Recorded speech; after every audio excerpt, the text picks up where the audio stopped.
গত পর্বে আমরা দেখেছিলাম এক্সেলে কিভাবে যোগ করতে হয়। তো আজকে আমরা শিখব যে এক্সেলে কিভাবে বিয়োগ গুণ ভাগ করতে হয়। তো আমরা কিছু সংখ্যা নিয়ে নিই। 300 200 এন্টার 100।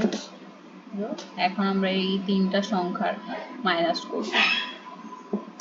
কিভাবে মাইনাস করব? আমরা ওই আগের যোগ করার মতোই সেম নিয়মে। তো আমরা সাম বসিয়ে নিই, না সরি, আমরা আগে ইকুয়াল সাইন বসাবো, তারপর সাম, তারপর ফার্স্ট ব্র্যাকেট দেব, তারপর এই তিনটা সংখ্যা সিলেক্ট করে নেব। সিলেক্ট করার পর ফার্স্ট ব্র্যাকেট ক্লোজ করে দেব, তারপর মাঝের অপারেটরটা চেঞ্জ করে দেব।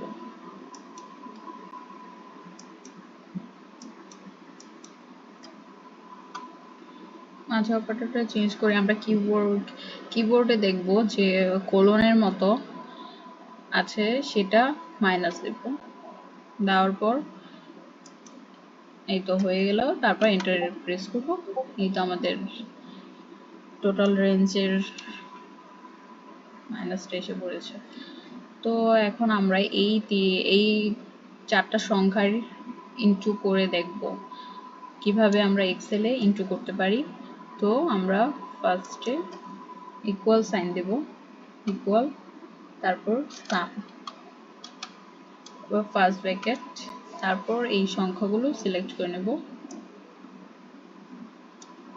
সিলেক্ট করার পর ফার্স্ট ব্র্যাকেট ক্লোজ করে দেব। তো মাঝের অপারেটরটা আবার চেঞ্জ করব, দিয়ে দিলাম ইনটু, তারপর এন্টার প্রেস করব। এই তো আমাদের অ্যান্সারটা বেরিয়ে গেছে। তারপর এখন আমরা কিভাবে ভাগ করা যায় সেটা দেখব। ভাগ করার অংশটা আমরা দেখব যে ইকুয়াল সাম বা ফার্স্ট ব্র্যাকেট, এই সংখ্যাগুলো সিলেক্ট করব, তারপর ফার্স্ট ব্র্যাকেট ক্লোজ, তারপর আমরা আছে অপারেটর চেঞ্জ করে তো ডিভাইডেড সাইন দিব, দেওয়ার পর এন্টার। এই তো এসে পড়েছে। এইভাবে আমাদের ভাগটা করতে হয়। তো এই তো আজকের মতো ভিডিও আমাদের এটাই। তো যদি তোমরা উপকৃত হও তাহলে পাশে থাকবে। যতটুকু বেসিক আমি জানি মাইক্রোসফট এক্সেলে আমি তোমাদের সাথে শেয়ার করার চেষ্টা করব। ভালো থাকো বন্ধুরা, বাই।